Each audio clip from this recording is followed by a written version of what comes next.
Y'all, this is why the Bible is so amazing. When you get to the point where you actually understand what's going on, there's no way you could ever read it the same again. Now, we can both agree that I don't know what you're going through in life. I haven't talked to you today, but after watching this video, don't be surprised if you find yourself saying, this showed up at the perfect time. So we all know about Jesus being crucified. He was in the garden praying, Judas found him, betrayed him with a kiss, all that stuff, right? Now, I'm not saying that's incorrect, but if you start there, it is incomplete because there was something that happened before the betrayal that you will probably never hear in church. And it's not because they didn't want you to know, it's likely because they didn't realize it was there. So in John chapter 18, right before Jesus is arrested, he's seen throughout scripture doing some traveling. He had been in Jerusalem and now he was headed to the Garden of Gethsemane to pray. Now at first glance, this may not seem like a big deal, but let me show you why it is. Where did we say Jesus was coming from? Jerusalem. That's right. And where was he headed? To the Garden of Gethsemane. Correct.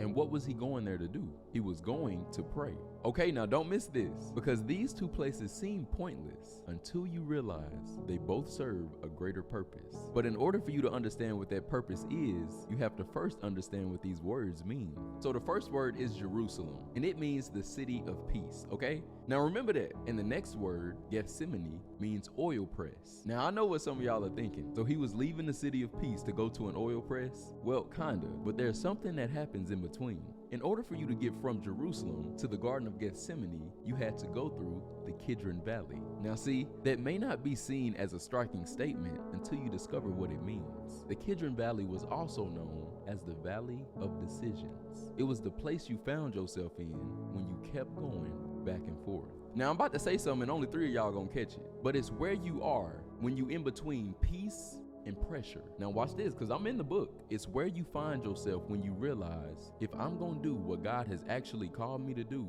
this version of me is gonna have to die. Now see, that's a message in itself, but I promised myself I wouldn't bother that today. But here's what I want you to see. If Jesus' journey required him to leave what was comfortable in order to get to his calling, what makes you think you exempt? Now I'm gonna say this and I'm done. You got too much potential for you to still be where you currently at. At one point, it was okay for you to be here, but now you know too much to not be doing better than what you're doing.